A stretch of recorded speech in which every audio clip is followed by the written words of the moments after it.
Hello and welcome to the third episode of Sanchar.next. Today we are touching upon a topic which concerns each one of us in both our personal and professional lives. How to fight fake news individually and collectively in ways which are deemed right and the effects of which are long lasting.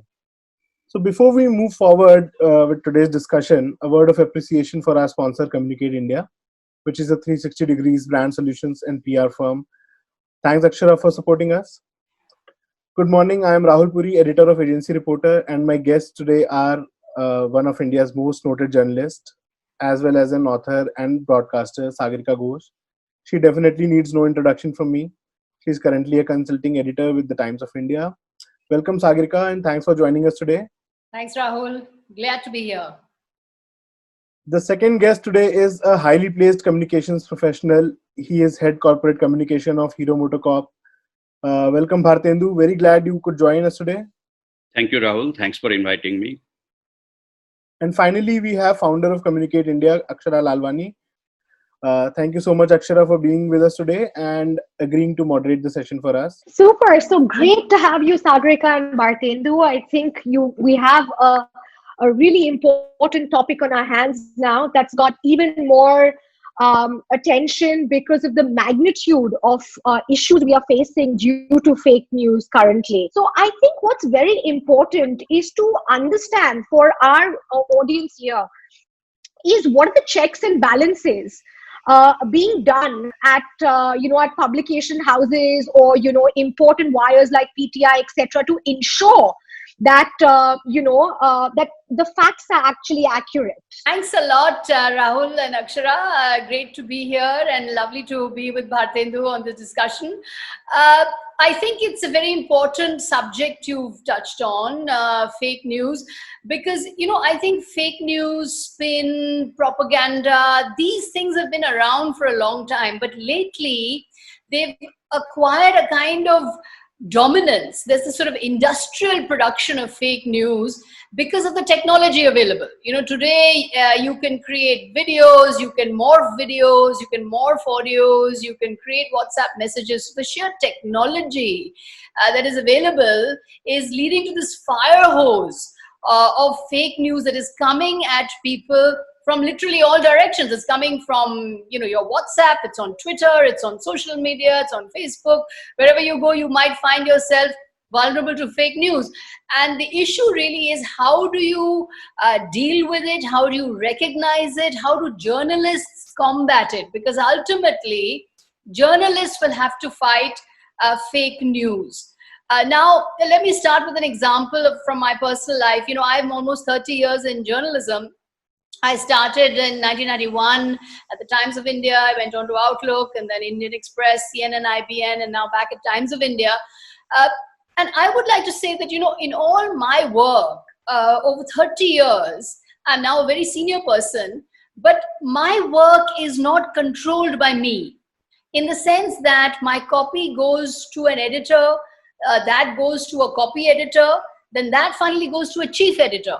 So mainstream journalism passes through editorial filters. We are not just there freely putting our stuff on the news, in the newspaper or up on TV. We're going through a rigorous process of editorial checks and rechecks, which is what is safeguarding us from making factual errors. Now, sometimes we do make factual errors. Right? Sometimes journalists do go wrong. And I think when journalists go wrong, there's no harm in saying we were wrong. We made an error. We apologize. We have a corrigendum. That was a mistake we made with fact. We would like to set it right. We would like to apologize. That's journalism. But if you maliciously and deliberately, willfully propagate something that is wrong in fact, only happen if there are no checks, no filters, no balances. Now, for example, television news, having worked in television, I know this, a television newsroom is sort of like running to catch a train, because, you've got screens of every other competitive news channel on your television screen, and you're looking at who's got this first, who's got that first, has he got the headline before me? Has he got the story before me? Has he got the picture before me? And you're running the picture on TV. Pressure. get the picture up, to get the interview up on air, and you almost have no time. You're running, like on a treadmill. I used to feel like I'm on a treadmill and I can't get off, I can't breathe, because I haven't come from print. But TV that's hectic. It's like a beast which is devouring you all the time. It needs food all the time. So in this hectic television news, you really need the checks and balances. You need to have that desk. You need to have the editorial director looking over the news. You need to have the assignment head saying, this is not right, this video is fake, this video is not verified, it's not looking right. You need those checks. Without those checks, the public is entirely vulnerable to fake news. So I would say what can really combat fake news is good, old-fashioned, rigorous, fact-checked, credible journalism. Absolutely. And over to you, Bhartendu. I mean, you sent a very important line which said, facts are never out of style. And I think Sagarika, me, Rahul couldn't agree more with the fact that, it's not about bigger being better or faster being, more credible. You referred to Press Trust of India, which is where I started my journalism career back in the mid-90s, 1995. And let me tell you that, it's one of the best training ground for aspiring journalists, where the basic fundamentals of the do's and don'ts of journalism are taught, not just about writing a nice news copy, but also about, as at the topic of today, what we were taught was that it's better to be right than to be the first.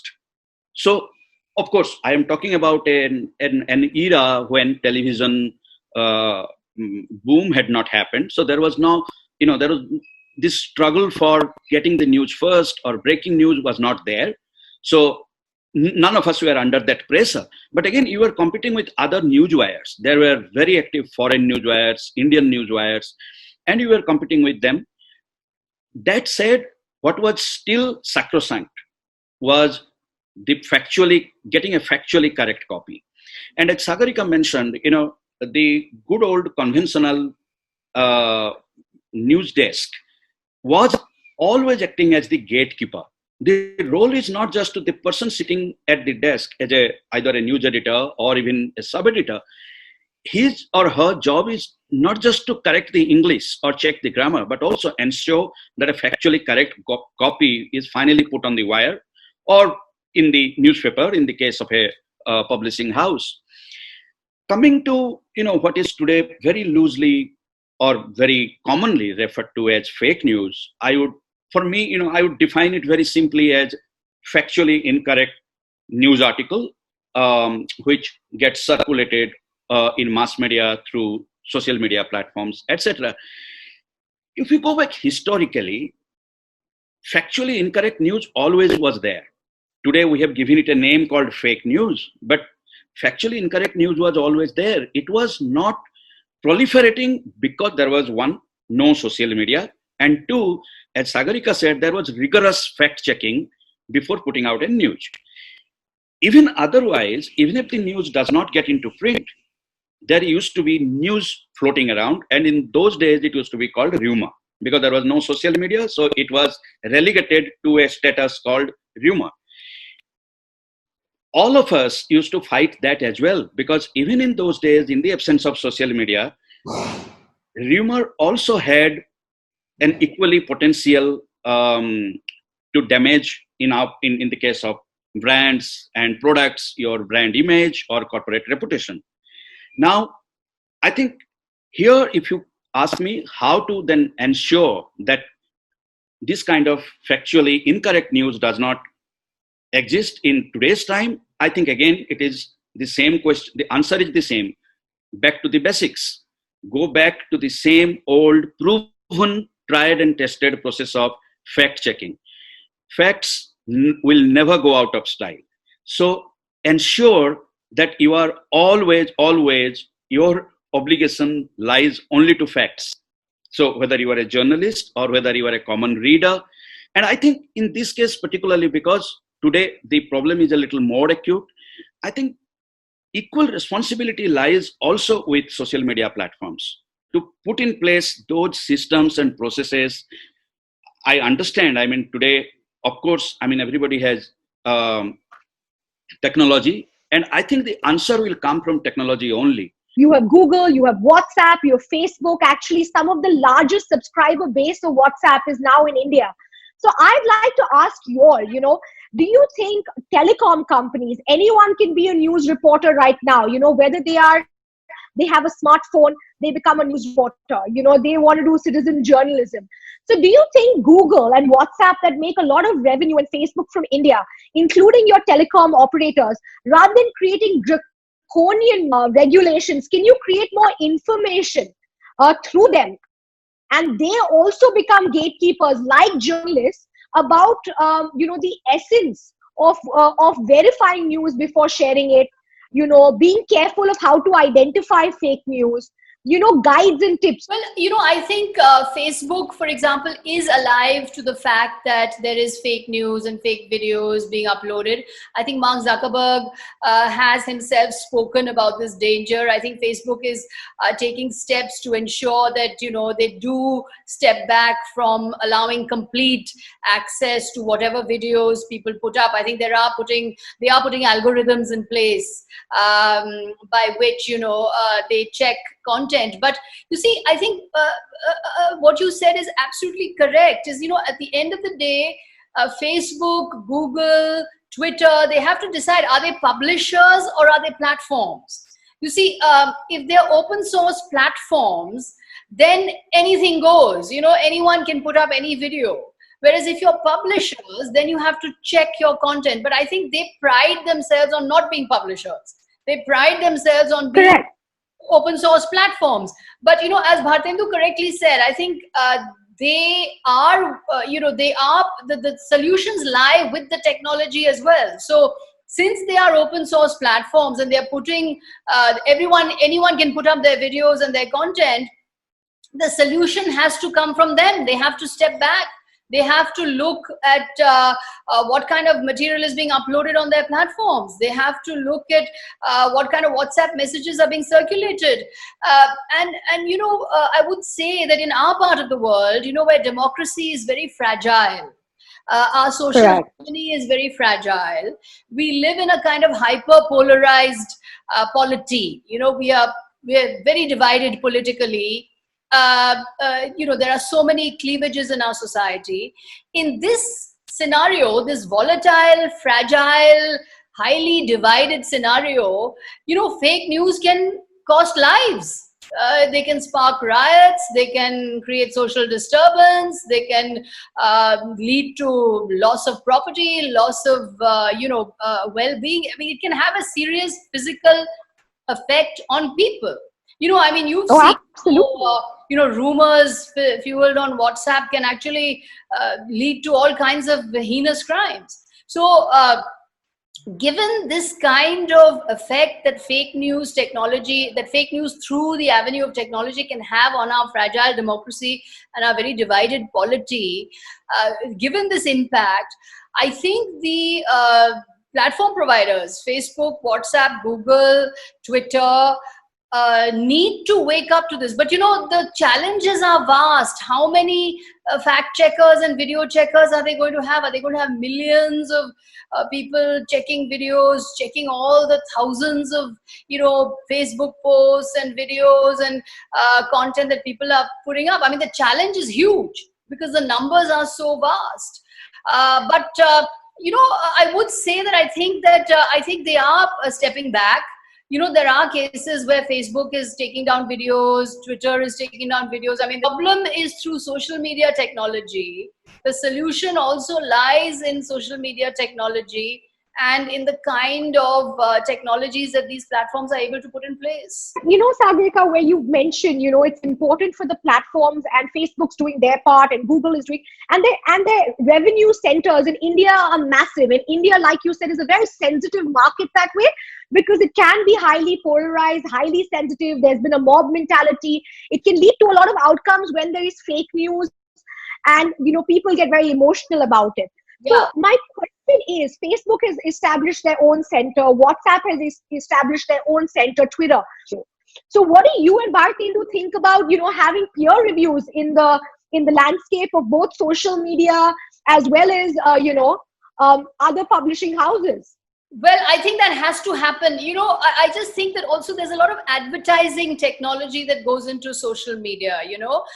For example, I'm someone who believes in fitness, right? I try to be fit. I'm trying to, I try to work out, and I'm interested in weight loss programs.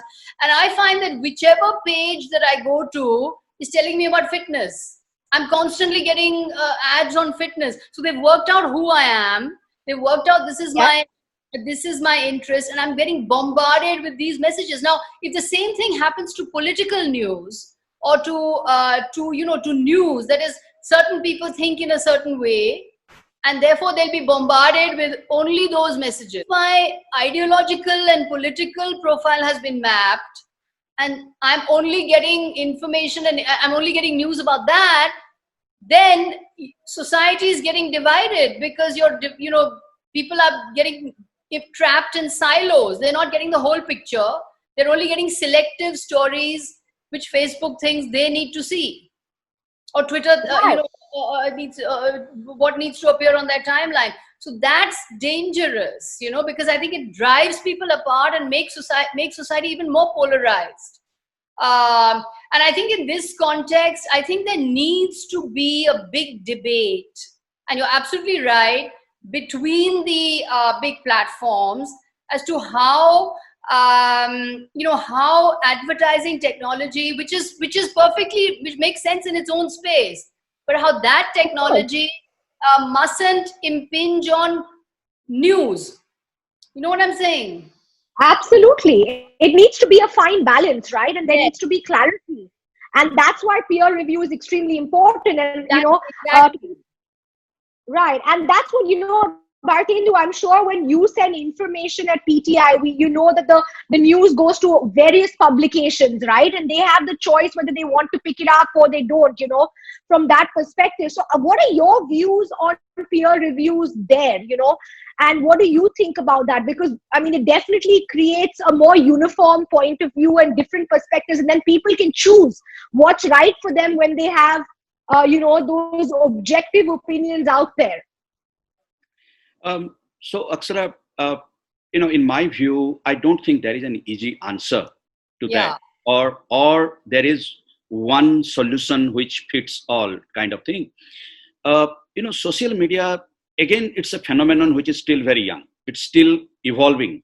Every day, every week, it's still evolving. And to be fair to them, I think they also are struggling to find a fine balance, to be able to address all stakeholders and still ensure that it is a thriving business. It is a good business proposition. There's a huge debate going on, and all of us know about it in the West. And that debate and Sagarika mentioned about whether they have to decide their platforms or publishers, whether they like it or not. Facebook today is the largest publisher in the world. You pay per view, pay for every news article that you read or not.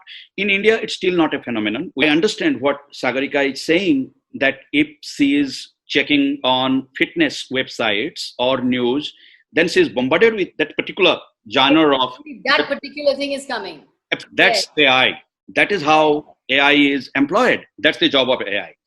So if you ask me, the answer to that also will lie in AI. When you subscribe for news, when you make it payment based, if news is payment based, then I will only, because I'm paying, it's impacting my wallet, then I will only choose that news which I'm interested in. A lot of change will come in once you do that. And the second is, as I said, I am not naming any particular social media platform. All of them have to find a solution where, now again, Sagarika rightly said, how do you do that? Because there is so much of information. There's so much of information floating around in the netscape. I think that is where tools like AI will come in handy. Obviously, it's not humanly possible. There has to be human intervention eventually at some stage. But you have to employ more of technology tools to make it a viable business, and at the same time ensure that only factually correct news is put on your platforms. Okay, and just taking a cue from that, Bhartendu, and I absolutely agree. We become a nation that has been used to free news, and that's not sustainable, and that's where you've seen a lot of groups going very heavily into marketing, because a company has to be viable, right? It cannot be charitable, right? But what I'm also very, very cautious about as a publicist is that news is an essential need, as is technology, as is your basic grains, food. News and getting news to the weaker sections of society that is factually correct is essential, because then again you can create a polarized version. And sorry, when people who are affording to be able to pay for news, and I absolutely understand your perspective in non-essential news, if I want to know about the latest technology, I want to know about AI, or I want to know about certain other things which are not essential to me as a core being, like safety, like health, those aspects which is every citizen of this country should be given the right to. So what do you think about having levels of paywalls? What do you think about how do you protect the essential aspect of news? No, I completely agree with you, Aksara, because so when I say that we all are used to free news, the point I'm making is we all were used to also watching cricket matches live on our television. Now, how Right. popular cricket today, has always been in our country. But then your pay channels came in and all of us ended up paying for viewing cricket. I think it will Correct. evolve. I think what I'm not suggesting that you go for paper news right away or overnight. I started by saying that all this landscape is Sure. evolving. I do want to say, Akshara, that I agree with Bhartendu that I think the business model has to be fixed. The business model is broken. You see, Correct. if you rely on clickbait, on advertising, on sort of eyeballs to push your news, then are you committed to solid, factual, serious, credible news? And I think there Bhartendu's raised an absolutely vital point, that the fact is people will demand credible news when they have to pay for it. You see, if it's coming to you free, then there's no demand for credible news. If you pay peanuts, you'll get monkeys. The BBC, for example, produces credible, fact-based, checked news, but the BBC is paid for. Every citizen in the UK pays a subscription fee. So I think the way forward, and I think what you said, Akshara, is very, very important and very right. Levels of paywalls, because obviously, we can't expect people in the smaller community, in the smaller towns, where people really need it, don't have that much of money to spend on news, to Right. pay for quality news. So I think different levels of paywall for the basic news, different level of paywalls for the premium news, different levels for, say, news and views. I think this is the model we have to go toward. At the moment, you have what is called weaponized information. This is information that is actually maliciously created to influence elections, to influence voter choices, to influence the way people think on a particular issue. Hillary Clinton has written about this in her book, saying that all these fake news handles that came up to damage her presidential campaign. So that is also out there. So given all of this, given the danger even to democracy that fake news poses, I think it's very important that the sources of credible, serious, fact-based news is available to everybody, from Aam Aadmi to Khas Aadmi. And I think that's why it's very important that a subscription model is adopted. If I may add to what Sagarika said, Yes. so one is the business model. If you look at consumption of news today, it has to evolve. There is no other choice. And I'll tell you why. When I read my morning newspaper, and all of us, not just me, possibly 90% of that I have already read the previous day on my phone on and on different platforms, not necessarily the website of that particular newspaper. So editorially, I think everybody who is putting out the news and in newsrooms all over the world today, we are struggling to put out news which possibly is actually news for the person who is reading it in the morning, and it's not stale news of the previous evening. So even that is undergoing an evolution, because the very purpose of the newspaper is to, the definition of news is that it is something which is new. It's a new information which comes to me in the morning every day. But today, every minute there is a news, and the shelf life of that particular news item is very little today. It changes from hour to hour. So what is the purpose of me printing a news which my readers have already read about in the previous evening, 12 hours before, 8 hours before? So all that thing is currently evolving. There is no ready answer to any of these. So as we evolve gradually, I think whether it is a business model or whether the editorial policy, the behavior of news consumption, everything is currently kind of in a fluid situation. And the other point is that, is there a demand for the kind of news that we want to give? Just this fact check, neutral, objective, credible news.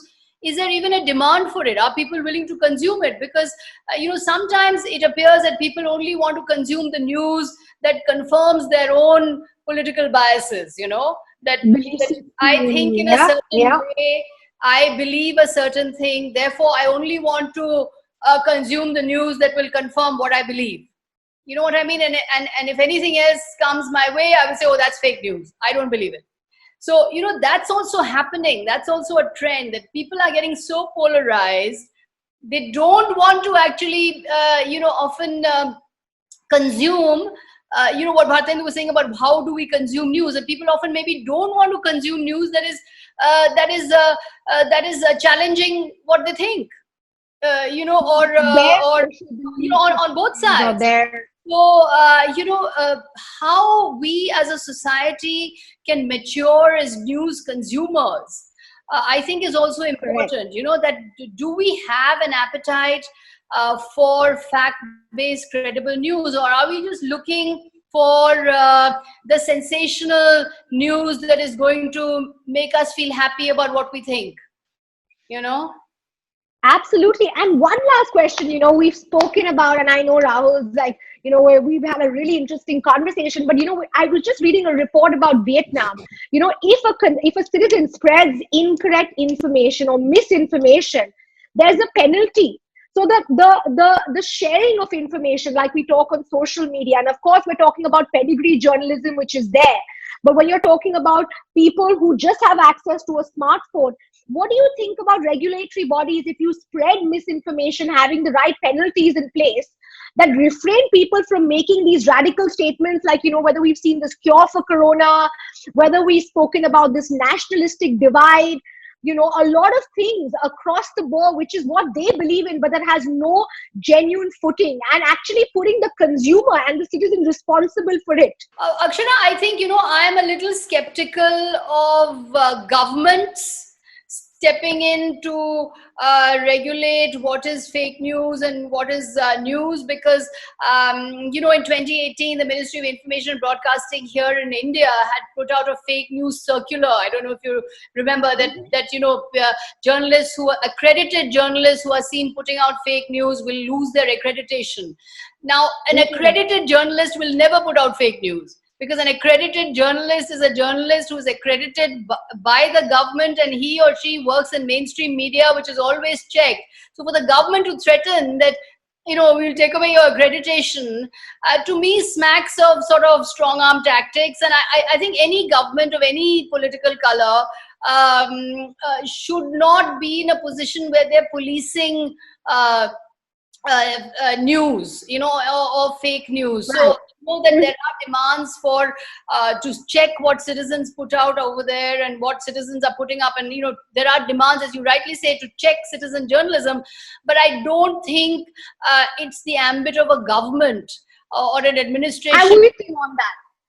Because I'm with you on that. What is yeah, like an independent body of sorts to govern Maybe citizen an journalism. autonomous, yeah, Body. maybe something like the News Broadcasters Federation of India, or something, an autonomous body, maybe. So, Bhartendu, anything that you'd like to add about that? Do you think that rings a bell with you? I think eventually those platforms which started off as social media platforms, and today most of them have turned, as I earlier said, whether we like it or not, they're big publishers themselves. I think you can have as many regulations, etc., and all that, but eventually it's up to those particular platforms to put those checks and balances in place.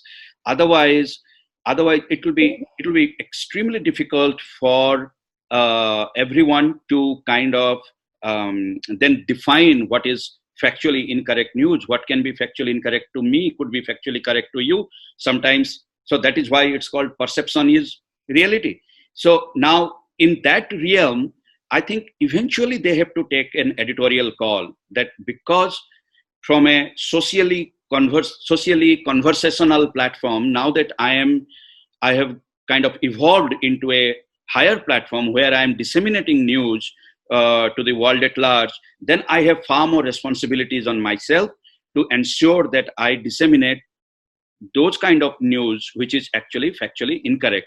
So to that extent, possibly I have a slightly contrarian view to what you said. No, sure. Like I said, it's about opening up minds. This whole conversation is about to look at each one's perspective.